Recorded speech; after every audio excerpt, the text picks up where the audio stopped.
ஜப்பான்ல ரத்தத்தை செயற்கையா உருவாக்கிட்டாங்க அப்படின்ற செய்தியை பலரும் படிச்சிருப்பீங்க. அப்படிங்களா? ரொம்ப சந்தோஷம். உண்மை என்னன்னா, இது செயற்கையா உருவாக்கப்பட்ட ரத்தம் கிடையாதுங்க. அதற்கு பதிலா பிளட் பேங்க்ல எக்ஸ்பைரி ஆகி 3 வாரத்துக்கு மேல இருக்கக்கூடிய அந்த ரத்தத்தை எடுத்து அதுல இருக்கக்கூடிய சிகப்பு அணுக்கள்ல இருந்து ஹீமோகுளோபினை மட்டும் பிரிச்சு எடுத்திருக்காங்க.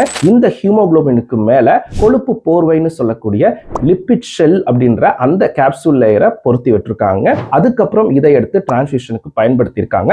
இந்த ஹீமோகுளோபினும் முறையாக ஆக்சிஜனை கடத்திட்டு போய் செல்களுக்கு கொடுத்திருக்கு. சோ இதனால என்ன அட்வான்டேஜ் அப்படின்னாங்க, சாதாரணமா ரத்தத்தை 5 லிருந்து 6 வாரம் தான் ஸ்டோர் பண்ணி வைக்க முடியும். ஆனா இந்த மாதிரி செய்வதால 2 வருடம் வரைக்கும் அது கெட்டு போகாமல் இருக்கும் அப்படின்னு சொல்றாங்க. அது மட்டும் இல்லாம சிகப்பு அணுக்களுக்கு மேலதான் இந்த ஆன்டிஜன் அப்படின்ற ஏபி அப்படின்ற குரூப்பிங் சிஸ்டம்க்கான ஆன்டிஜன்ஸ் இருக்கும். ஆனா நம்ம டைரக்டா ஹீமோகுளோபினியை எடுத்து பயன்படுத்துவதால இதை யாருக்கு வேணாலும் பயன்படுத்திக்கலாம்.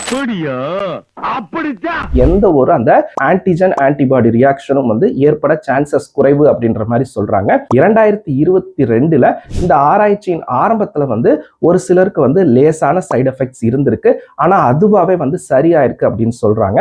ஆக்சிடென்ட்ஸ்னாலையும் மற்ற பிரச்சனைகள்னாலையும் அதிகமா ரத்த கசிவு ஏற்பட்டு நிறைய உயிர்கள் தற்போது போயிட்டு இருக்குங்க.